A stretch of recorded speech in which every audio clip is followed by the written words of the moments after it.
Good afternoon, everyone. My name is David Yambio. I come from South Sudan, a country with its own long history. I am the co-founder, the president, and the spokesperson for refugees in Libya. I have been living in this country since June 2022. The reason why we are here today did not start last week.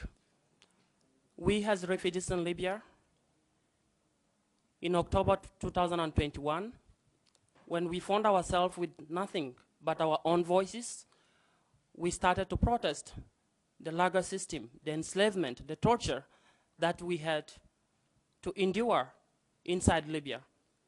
Our protest would last for 100 days, and after that, the same system which we are speaking about today came and rounded up thousands of people, thousands of women and children, and locked them inside the concentration camp of Nzara. Those of us who survived and managed to escape, we arrived here in Europe, and our search for justice did not end. We did not sleep because we left a huge part of us inside Libya. We could not concentrate in learning Italian because a huge part of our memory, a huge part of our suffering is still on our bodies. We have carried our journey across Italian cities, different places, trying to sensibilize people about what is really happening in Libya. Who is responsible for my suffering, for the suffering of the women, of the children, who have been forced by circumstances beyond their human endurance to cross the desert to arrive in Libya, and without protection, they embark on the journey on the Mediterranean only to be returned back to Libya.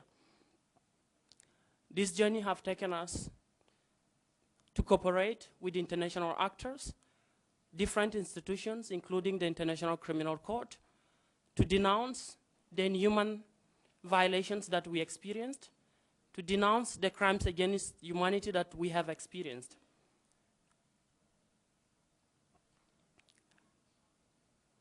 I forgot you. Buon pomeriggio a tutti, io mi chiamo David Yambio e vengo dal Sud Sudan.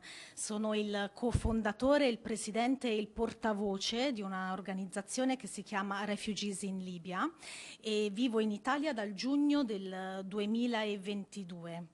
Ma la ragione per cui siamo qui oggi non è iniziata né allora e non è iniziata nemmeno con gli avvenimenti che sono accaduti nella scorsa settimana. La storia di Refugees in Libya inizia nell'ottobre del 2021, quando in tanti di noi rifugiati ci siamo trovati a protestare a Tripoli per denunciare il sistema di lager, di schiavitù e di oppressione che esiste in Libia a danno dei rifugiati. La nostra protesta è durata 100 giorni prima che quello stesso sistema che ci aveva costretto a denunciare quello che avevamo subito, ha smantellato la nostra protesta per catturarci nuovamente e tornare a privarci della nostra libertà per portarci nel lager di Nzara.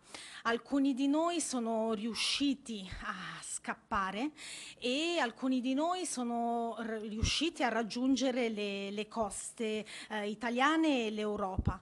E oggi che siamo qui però continuiamo a non darci pace perché continuiamo a chiedere giustizia, anche se noi personalmente ci siamo messi in salvo, non possiamo dimenticare tutti i nostri compagni che si trovano ancora oggi a dover sopravvivere nell'inferno libico, un inferno libico di cui tutti noi quanti siamo riusciti ad arrivare qui continuiamo a portarci addosso le cicatrici sui nostri corpi. In Italia quello che fa Refugees in Libia è un'opera di sensibilizzazione della società civile per renderla consapevole di quanto accade in Libia e per denunciare un sistema assolutamente criminale. Un sistema criminale che è causa di sofferenze indicibili a danno di tantissimi rifugiati. Abbiamo iniziato a collaborare con tante istituzioni, tra cui c'è anche la Corte Penale Internazionale, presso la quale abbiamo denunciato le tremende violazioni dei diritti umani che in Libia avvengono a danno dei migranti e dei rifugiati. We are here today on a very long anticipated day, but we are equally disappointed because this day we wanted it to be the day where we will achieve justice, where the criminals who have committed huge crimes against humanity will be held accountable, and we will have received a call from the Italian government that has given us protection to say, look, your torturer is here. And we will be happy, we will have smiling faces. But right now, the person, my torturer, the torturer of Lam, is no longer here, and we are speaking in his absence. And he's in the state where he will continue to commit more crimes. This book was written by a Swedish journalist in 2020. Within this period, I'm here, inside the lager. This is Lam sitting here, inside the Regasika. And this is me, being forced to load munitions inside Metiga by Almasri. On all these, the things that I saw, the things that happened to me on my body, how I was whipped, how I saw many migrants, including the Libyan people, get killed, is what gave me the wish to call for justice. When I was with Lam in Metiga, I was telling him, one day we will achieve justice. I was hiding, I was risking my life to communicate with journalists during the war, during my time in the lager. And this is what we are having today. A huge betrayal, a huge disappointment, but also the fear for our lives, because once we arrived here, we thought we found home, we found solidarity, we found recognition to our pain, but right now we have once again been robbed of our dignity, something which was long taken from Libya, something which was already taken in our countries of origin where we could not find justice, and therefore we had to flee.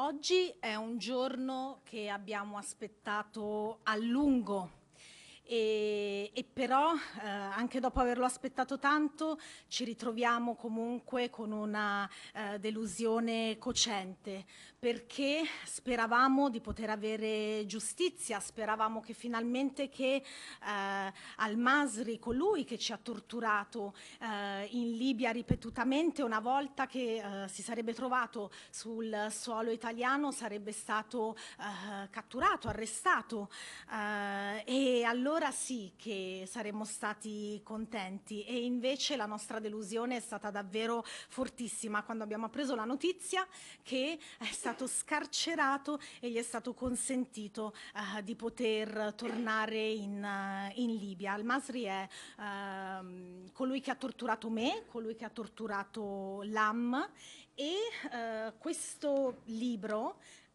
che David ha mostrato prima è un libro che è stato realizzato da un giornalista svedese nel 2020 e ci sono pubblicate all'interno alcune foto che ritraggono sia me che Lam nel lager di Mitiga, dove lo stesso Almasri ci aveva imprigionato e ci costringeva ai lavori forzati.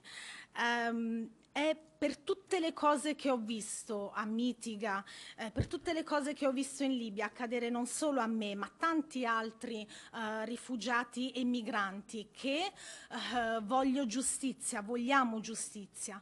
Quando ero in Libia ho rischiato ripetutamente la vita per poter comunicare con i giornalisti, per poter far sapere al mondo esterno che cosa accade in Libia. E una volta arrivato in Italia pensavo di essere arrivato in un posto dove finalmente avrei potuto vedere riconosciute la mia dignità, dove finalmente avrei potuto vivere in uno stato di diritto, dove la giustizia è qualcosa di vero, di reale, che esiste. Eppure nemmeno qui ho trovato questo. È quella stessa mancanza di giustizia e di dignità che oggi mi sento insomma di dover sopportare, che ho dovuto sopportare anche in Libia, che ho dovuto sopportare anche dal paese da cui provengo e che appunto mi ritrovo a dover vivere anche qui.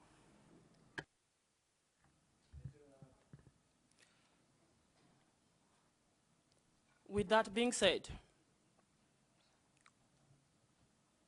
on all the crimes, as I keep repeating, that we witnessed, Almasri is now back to Libya. For me, I witnessed Almasri not just as a torturer. The mechanism of human trafficking that I work on every day, this picture, we published it a few days ago of Naima Jamal inside the lager from southern Libya, Kufra, all the way to the west, throughout Tripoli. It's a mechanism that does not run in Libya without the knowledge of Almasri, the system of Almasri, how people are intercepted on the Mediterranean. If many of you are wondering, how did I end up meeting Almasri? On 29 November 2019, I was intercepted, captured at gunpoint by Libyan militia who called themselves Libyan Coast Guard, brought back to Libya to the official detention center called Teriga Sikar, and our government here in Italy knows it very well. From there, I was sold to Jadida. From Jadida, I was sold to Mitiga, where I experienced all forms of torture. But also, innumerable people who disappeared in between those periods, disappeared into the system of Almasri. How people are forced to pay enormous amount of money, how families are scammed, how women are tortured, raped. All these things, we have seen it, we have lived it, and we still continue to live it.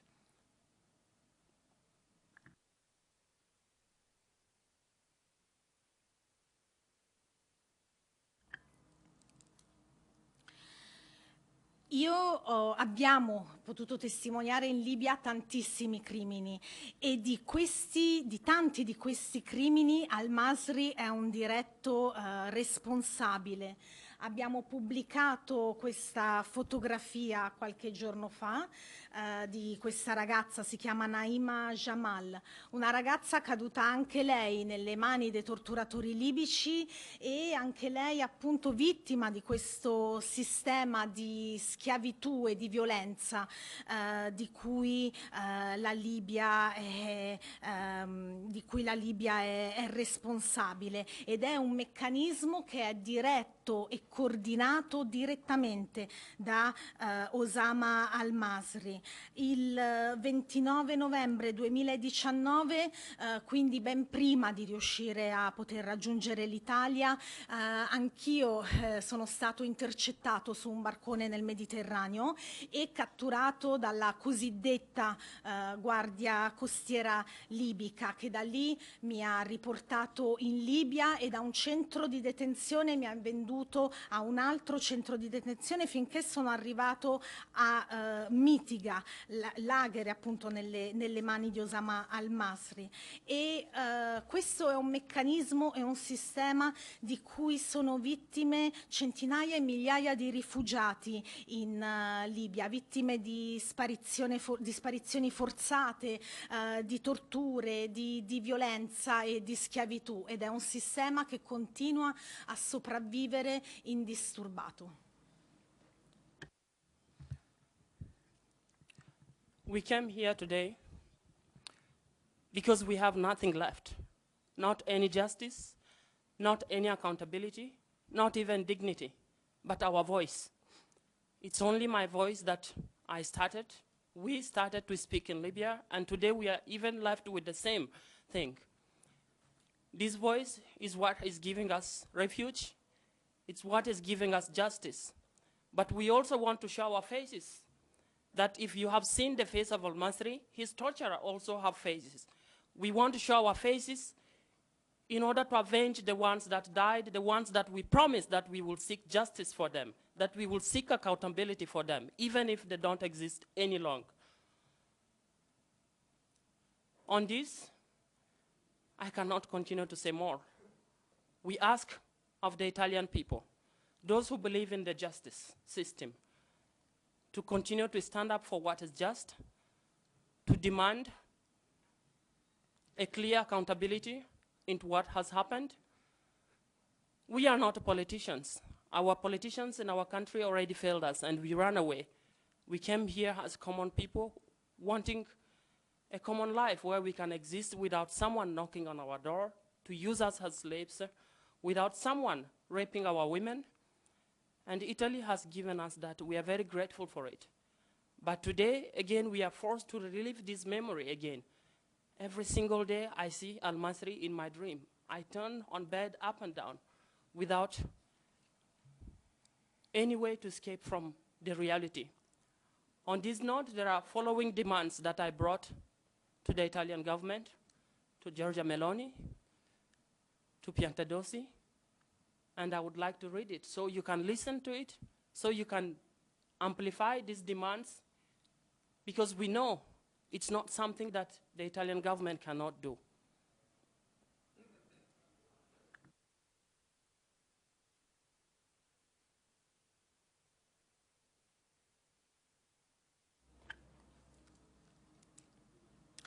Oggi siamo qui perché vogliamo far sentire la nostra voce. La nostra voce è tutto quello che abbiamo. Per tanto tempo siamo stati derubati della dignità, siamo stati derubati dei nostri diritti fondamentali, siamo stati derubati della giustizia. La nostra voce è quello che abbiamo usato in Libia ed è quello che possiamo continuare ad usare anche qui, appunto, per domandare giustizia. Oggi, oltre alla nostra voce, siamo qui perché vogliamo metterci anche la faccia nel chiedere, nel pretendere giustizia. Questo per rendere per dare, come dire, per rendere giustizia anche a tutti i nostri compagni che abbiamo conosciuto e che abbiamo dovuto lasciare dietro di noi in Libia, o che peggio ancora non sono morti dopo indicibili torture e sofferenze. Quindi vogliamo chiedere alla società civile italiana di unirsi a noi nel chiedere questa giustizia. Noi non siamo politici, i politici nei nostri paesi di origine purtroppo ci hanno già deluso ripetutamente, ed è anche per questo che siamo stati costretti ad andarcene, a scappare.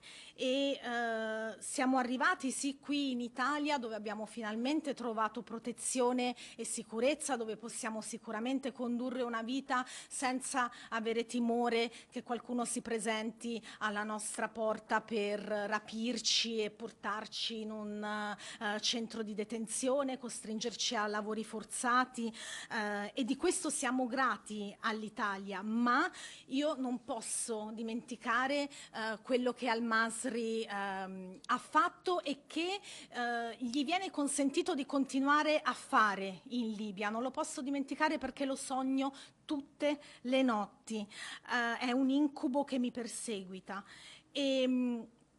Noi abbiamo formulato una serie di richieste al governo italiano, a Meloni, a Piantedosi, e sono delle richieste che adesso vi vorrei leggere così che voi le possiate amplificare.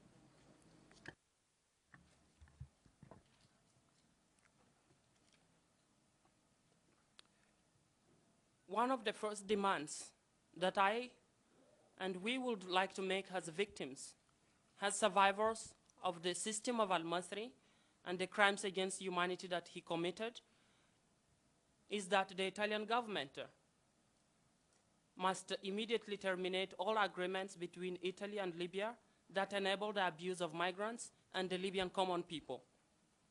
A public commitment to demand the release of all those still imprisoned in Metigar, in Enzara, and other detention centers across Libya.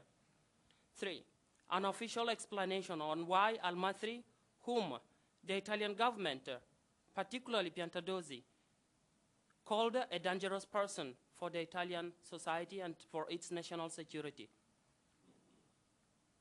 4, we need a legal pathway for migrants trapped in Libyan detention center, including the reopening of Italian embassy in Tripoli to access humanitarian visa. These are a list of demands that goes on, and we know that the Italian government, with the wish and with the will do it. And thank you.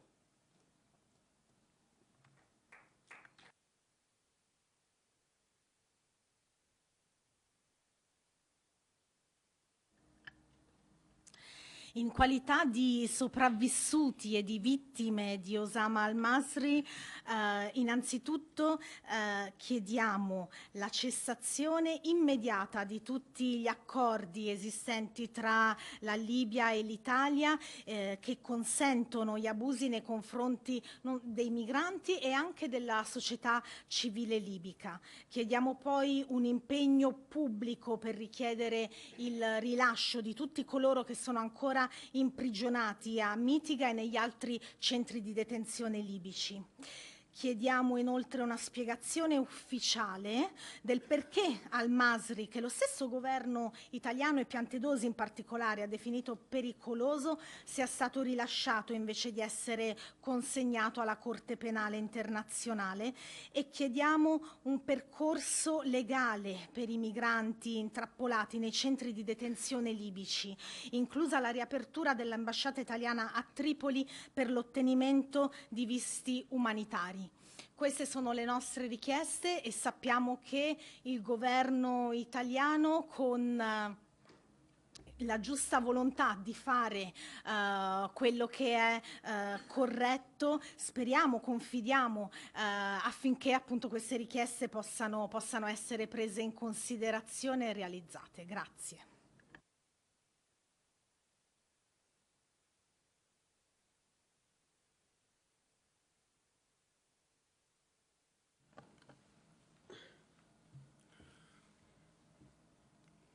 Buonasera. My name is Lamagog. I'm very happy to be here. My name is Lamagog. I come from South Sudan. I am a member of refugees in Libya. I've been to Libya for 5 years.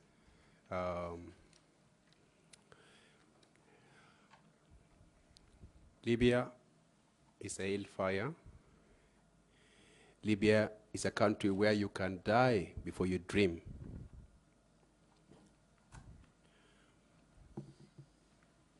Migrants in Libya are dying every day. And the reason why they are dying is they were trying their best to come to Italy or to any country, European country, to find safety. They are not criminals. They don't deserve to die. But they are dying because there are a deal between Europeans and Libyan governments, which is not a government, but a militia. Migrants are dying in the detentions. They are dying in the sea, in detention camps, They don't have food. They drink salty water. They don't have an access to medical care. They are ignored.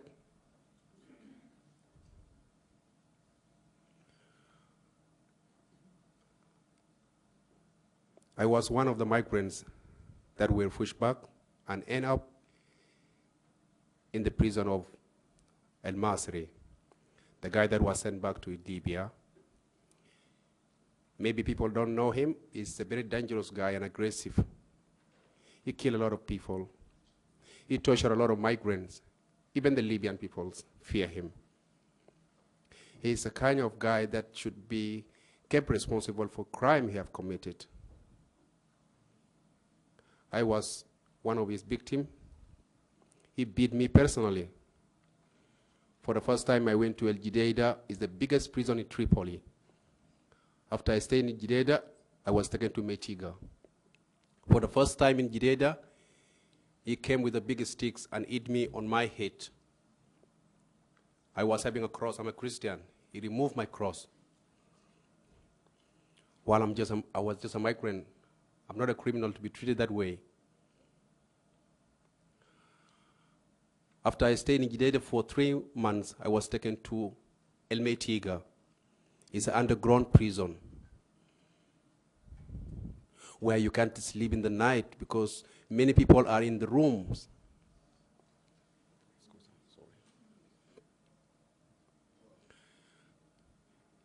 It is an underground prison that everybody is treated like a criminal, even if you are not a criminal. And those prisons are run by Almasri that was sent away by Italian government.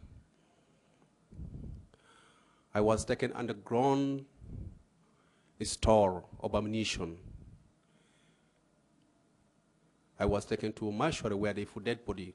That time when they were fighting in 2020, there was a fight between Eastern Libya and Western Libya. So at that time when they were fighting, those dead bodies, those soldiers that were killed in the war, those soldiers that were killed in the prison, those migrants that were killed in prison, we were the one putting them in the body bags and put them in the mortuary. And I have never did a work like that before. I have never seen a life like that before. I can't sleep even after I came to Italy. I was surprised that he was arrested in Torino and the Italian government let him go again. He's the guy who's supposed to be charged for his crime he have committed. How was it that possible? There was a time I heard, continue? There was a time I heard President Giorgia Meloni, he was saying, sono cristiano, sono madre.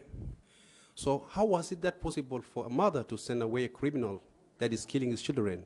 Because I'm also his son, if he's a mother. How was it possible? Is it because Italian is having a deal with Libyans?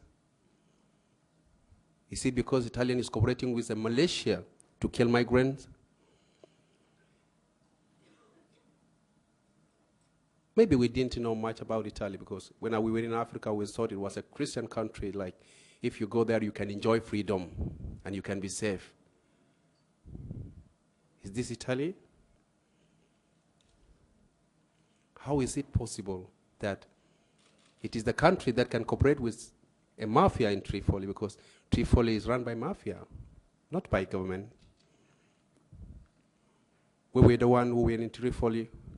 And our life in Tripoli is not like we are living life like the way European living life here. It's from prison to prison. Even from your house, if you try to go to the market, you got caught, you got arrested, you get kidnapped. So how was it possible for a country in Europe to send back a criminal who is killing migrants?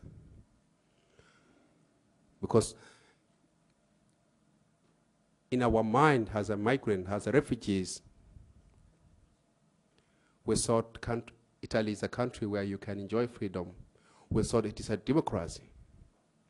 We thought it is a country that can keep a criminal responsible for its crime. But now we came to understand that it is a country that is cooperating with some militia, with some mafia, to push back migrants. And the question is, what is the Italian government going to do? Because I'm in Italy, I'm safe. Okay, I'm safe. But those brothers, those sisters, those children in Libya, how their life going to be after they send Almasri back to Libya? What is the Italian government going to do about that?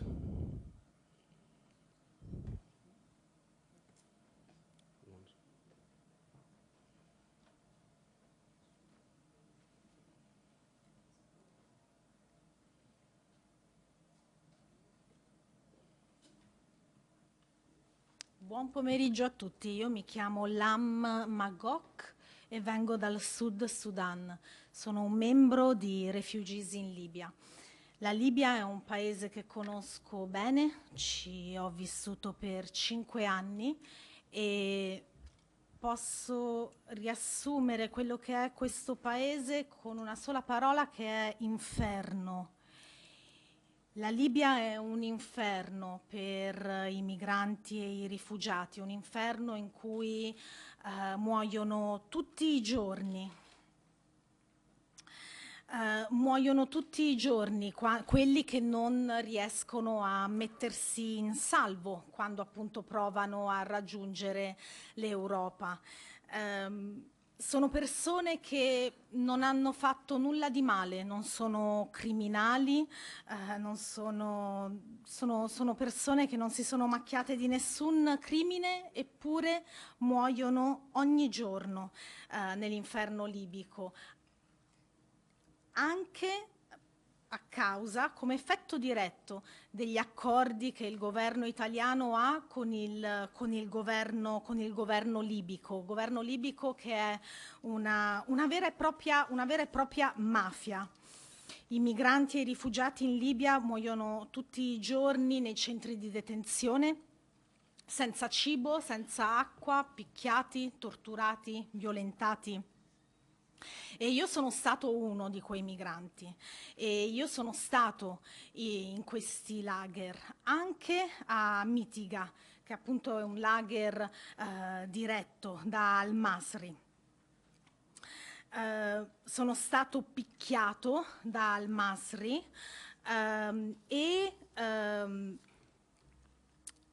quando sono venuto a sapere che era stato arrestato a Torino, per un attimo ho pensato che avrei finalmente trovato giustizia e lo shock è stato enorme quando invece ho appreso che gli era stato consentito di ritornare in Libia. Ho sentito Giorgia Meloni dire che è una donna cristiana e che è una madre. Mi chiedo com'è possibile per una madre rendersi complice di un criminale come Almasri, un criminale che uccide e tortura persone, ragazzini e bambini tutti i giorni. Quando ero ancora in Africa e fantasticavo di poter finalmente un giorno potermi finalmente mettere in salvo, mi chiedevo come sarebbe stato vivere in Europa, vivere magari appunto in Italia, mi chiedevo come sarebbe stato vivere in un paese dove concetti che dovrebbero essere fondamentali per tutti, come la libertà e la giustizia, sarebbero state cose di cui finalmente avrei potuto godere anche io.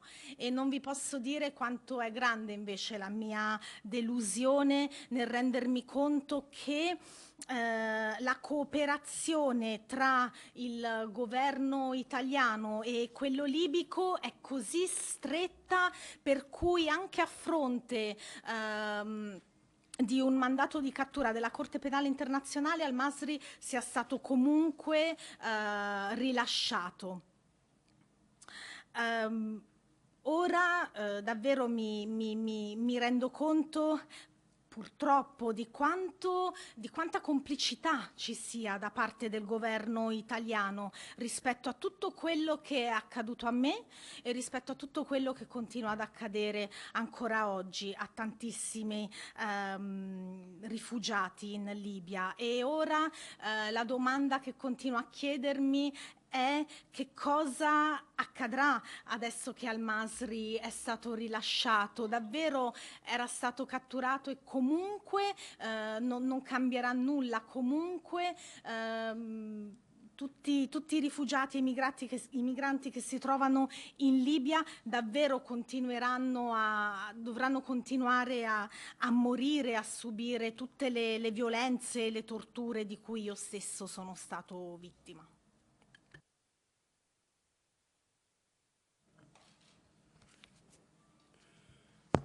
This is me. This is my photo. At the time I was in Politica, I was at a construction site. We were constructing a military base in Politica. This is me.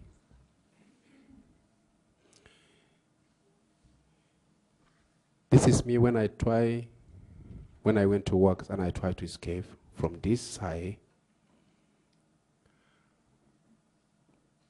Because I didn't know much about Politica, but when I tried to escape, we found that there is a big wall that someone cannot able to climb. We were brought back by the police, and the police at the same time were calling Almasri to come and see those migrants who escaped. And he was coming with a pistol in the hands, and he started beating us with his soldier. They took us to rooms. They put me in a room for 5 days, and they were torturing me. Masri did this to me and to others. And it was the same prison where I stayed with David.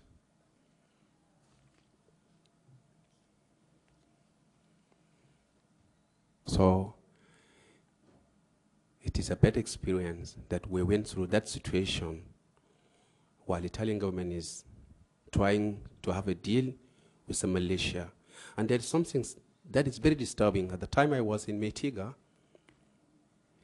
the mortuary where they put dead body, at the time we were taken as a migrant to go and work in that mortuary where they put dead body, we were using our hands, not any glove, not even a mask. They were standing away from us because they don't want to smell anything, but they push us inside to do that. They force us to do that, and they can't be able to do it by themselves. How was that possible for migrants to do that? So we have to keep Italian government responsible for all these crimes that have been committed in Libya by a militia who are in contact or in cooperation with them for doing all these things. We don't deserve this. We are migrants. We need to live. We need to enjoy freedom like anybody. Thank you.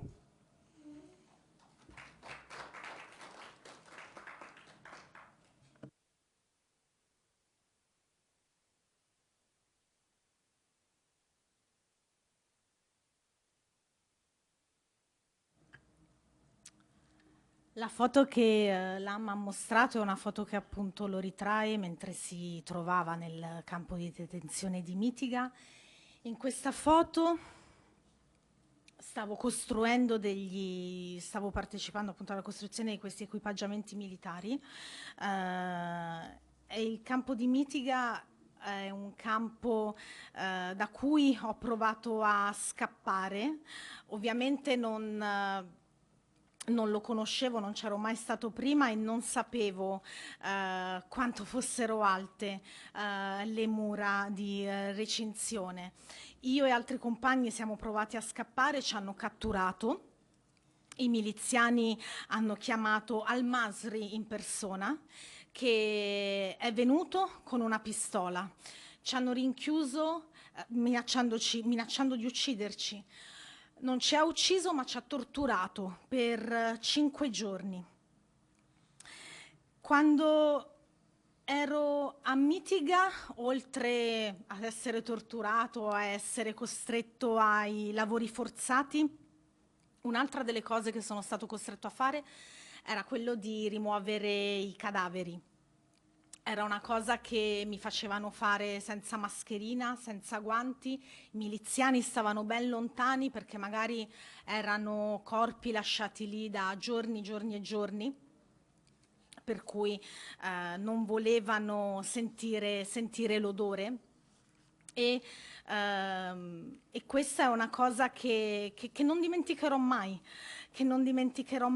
e che è assolutamente, come dire, credo che sarete d'accordo con me nel dire, è impensabile che chiunque possa essere costretto a fare qualcosa del genere. Ed è per questo che oggi chiediamo giustizia, vogliamo che quanti i colpevoli di quello che abbiamo dovuto subire e di quanto i migranti in Libia continuano a subire siano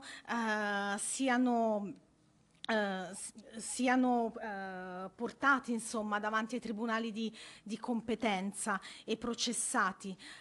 Non meritavo tutto quello che mi è successo. Non meritano tutti i migranti che ancora si trovano in Libia, non meritano tutte le torture, le violenze di cui sono vittime ogni giorno, ed è per questo che continueremo a chiedere giustizia.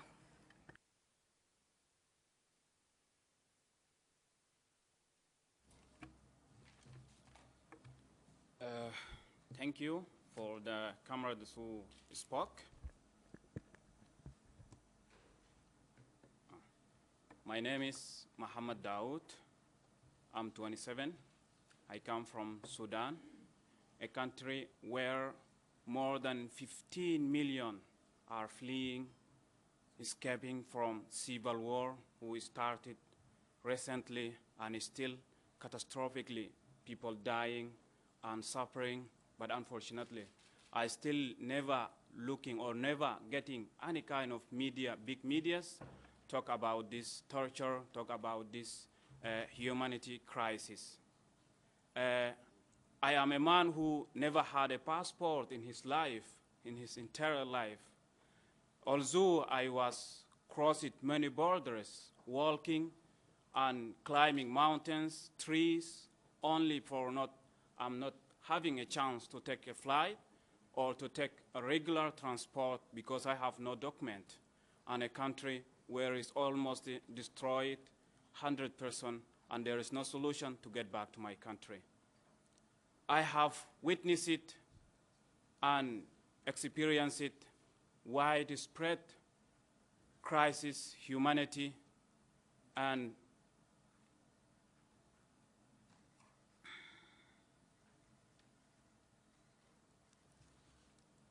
I have lived my entire life in a refugee camp where till now my family, my relatives are still in the camps of refugees. It's very hard that to seeking for a protection, to seeking for a safe life, but many times you will be rejected because of the politicians, because of many kind of things. This experience that migrants is still living, not only migrants, but also asylum seekers and refugees in Libya, where torture and expulsion, collective expulsion, is the daily routine that is still happening in Libya. I am also experiencing it in 2021 while we were protesting in front of UNHCR office. We have been destroyed our protest, peaceful protest, and took to Nzara prison, where the responsible of that Nzara prison is Almasri himself. Many who were trying to flee and escape from that prison also be captured and beaten and tortured, some of them raped, whom are women, and men as well, children. I have tried to cross many borders like Algeria. I go to Morocco seeking for a safe life, but unfortunately I also exposed to racism massacre, which had been in 24 of June 2022. But the question that we will interrogate itself, it's why a person like Almasri, who had been arrested by International Crime Court and Italian government, to be released again, to go back to Libya, to torture, and to make massacres again. Is that possible when the Italian government released this person? They didn't think that he will get back again to torture? Or those individuals, innocent migrants, are not important as human beings, as to live free and to seek the safety? Is that Italian government who released this person is only they are trying to release as well those whom in detention centers, in prisons? Who's going to take charge of these individuals, of these innocent women, children? Is that the question is that supposed to give a response while they are thinking to release a criminal person like Almasri? It is not only me, not only David, not only Comrade Lam who tortured in those prisons, but there is many thousands of migrants who is still not having even chance to sit in a table like this to tell their story or to give what they have tortured or to say it. So I think it's a big responsibility that supposed to put a shed, to take a shed, only to protect those innocent migrants who remain massacring and torturing by fire in the detention centers where the Almasri who, the boss and giving orders to torture these people. Almasri as well, he's a boss who negotiate by the money other human traffickers for those whom pushing back from the Mediterranean Sea to take them and to put them on the prisons. I think if we want to speak about the humanity, also we need to care about the others. Not only I am safe, and I'm talk about the humanity, and I don't care while people being killed, people being tortured by fire, imagine, and you see nothing. You are releasing a criminal man like Almasri. As the demands had been talked by a comrade David, as refugees in Libya, who many migrants have only one voice that could be achieve their safety, is where we established refugees in Libya as organization that to talk to, in order to talk to problem of the migrants. So I ask very politely, we need to take shed, we need to put shed on this situation exactly where there is a detentions, there is a prisons, which is only daily practice is extortions and raping and buying people. So dear people, dear journalists, please see our problems. And thank you.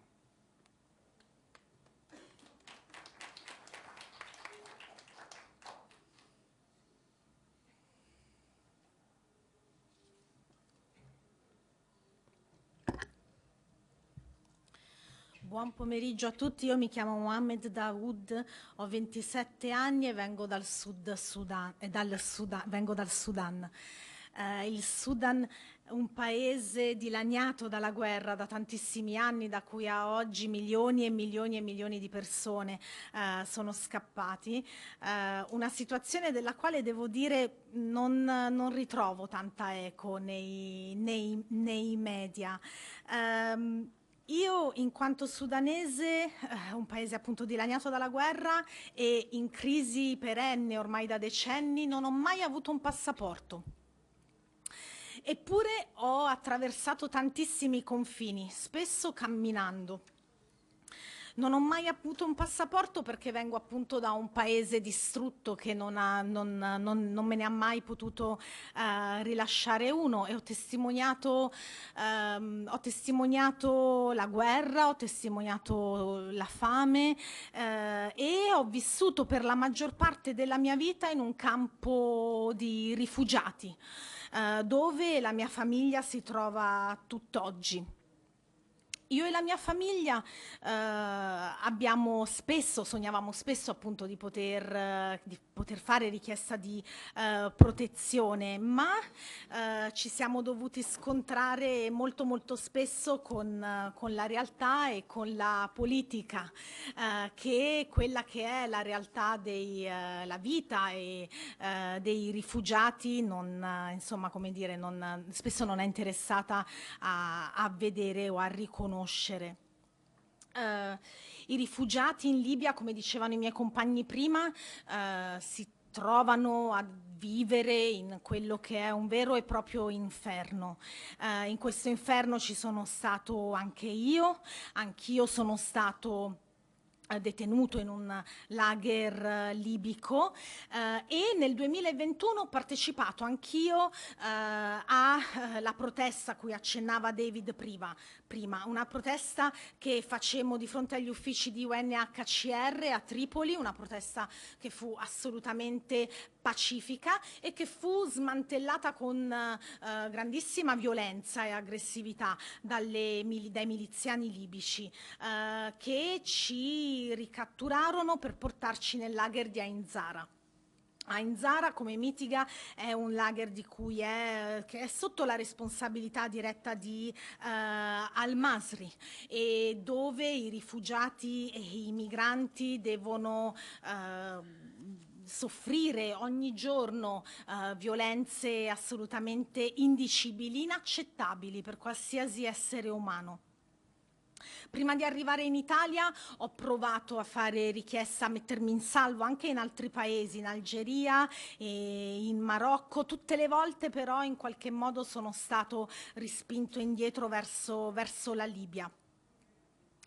Sono stato anch'io scioccato nell'apprendere come il governo italiano abbia consentito ad Almasri di poter ritornare in Libia, e non posso fare a meno di pensare che non sia possibile che il governo italiano non sia al corrente di quello che Almasri fa in Libia. Non credo sia possibile che il governo italiano non sia a conoscenza delle torture, degli stupri, delle richieste, dei lavori forzati e delle morti che i rifugiati soffrono per mano di Almasri e dei miliziani libici tutti i giorni. E quindi mi chiedo: chi si prende oggi la responsabilità di queste persone, di donne, uomini e bambini innocenti torturati e uccisi tutti i giorni nei lager libici, anche nei lager di Almasri? Di Almasri siamo stati vittime appunto non solamente io, David e Lam, ci sono migliaia di rifugiati, di nostri compagni che ancora oggi si trovano in Libia, ed è per questo che siamo qui oggi, per poter testimoniare anche per conto loro. La riteniamo una nostra responsabilità far sentire la nostra voce, affinché dal momento in cui, come dire, nessuno sembra volersi far carico di quanto accade loro in Libia, affinché possiamo farcene carico noi. Almasri è un trafficante di esseri umani, è una persona assolutamente pericolosa, è una persona a cui non doveva assolutamente essere consentito di poter tornare in Libia. Ci si chiede spesso cosa sia l'umanità, no? Insomma, io penso che alla fine l'umanità non sia altro che pensare anche agli altri, ed è quello che proviamo a fare appunto con Refugees in Libia, ed è quello che proviamo a fare qui oggi parlando a voi. Pensiamo alle persone, ai migranti, ai rifugiati che ancora oggi si trovano nell'inferno libico, e quello che domandiamo è appunto che tutto questo sia condannato. non chiediamo più di questo, che la realtà e la verità venga riconosciuta rispetto a quanto accade in Libia, nella speranza che possa essere fatta giustizia.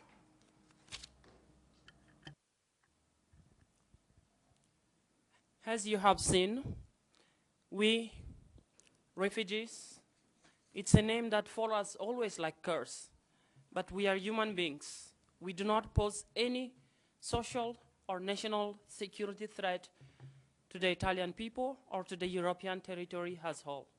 But we live in danger every single day. I cannot speak to you as Italians. You know what is happening to refugees and migrants here. Those who are rebelled under this word, refugees. We need you to see our humanity.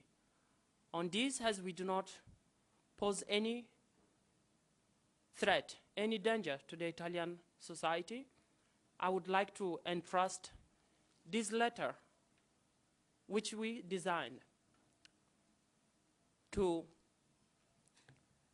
the Prime Minister, Giorgia Meloni. But with this, I would like to give it to Nicola Fratoianni, and I hope you can extend our voice and our message to arrive to her. The second message goes to Minister Matteo Piantedosi, and the third goes to Carlo Nordio, the Minister of Justice, a justice that we have not seen, something that we lived only very fleeting, and it was flying away with a flight back to Metiga. The fourth letter goes to Alfredo Mantovano, and I hope you, the journalist, will continue to change the world through your work, and from our part, we will continue to use our voices as best as we can. And thank you all for being here today.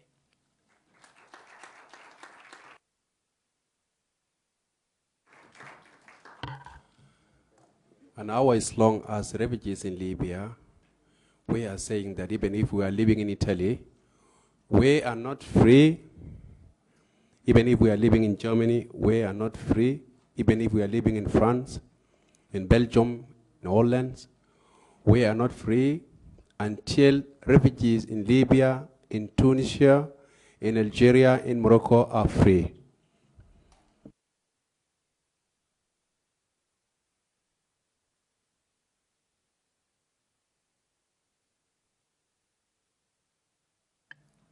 Quella di rifugiato e di migrante è un'etichetta che ci perseguita, è un'etichetta di cui probabilmente non ci libereremo mai, e dico che ci perseguita perché ovviamente molto spesso è associata a connotazioni negative.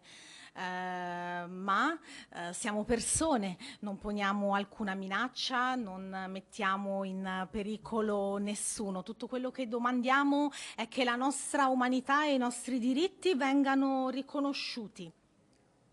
È per questo che abbiamo appunto stilato le richieste che ho menzionato prima, richieste che abbiamo formulato all'interno di una lettera, la prima della quale vorrei consegnare a Nicola Fratoianni affinché possa farla avere alla Presidente Giorgia Meloni. La seconda vorrei venisse recapitata al Ministro Piantedosi, la terza al Ministro Carlo Nordio, Ministro della Giustizia, una giustizia che abbiamo visto volare via quando Almasri è stato riportato a Mitiga, e la quarta per Alfredo Mantovano. E a tutti voi chiediamo, come dire, di supportarci nel diffondere le testimonianze che abbiamo riportato qui oggi.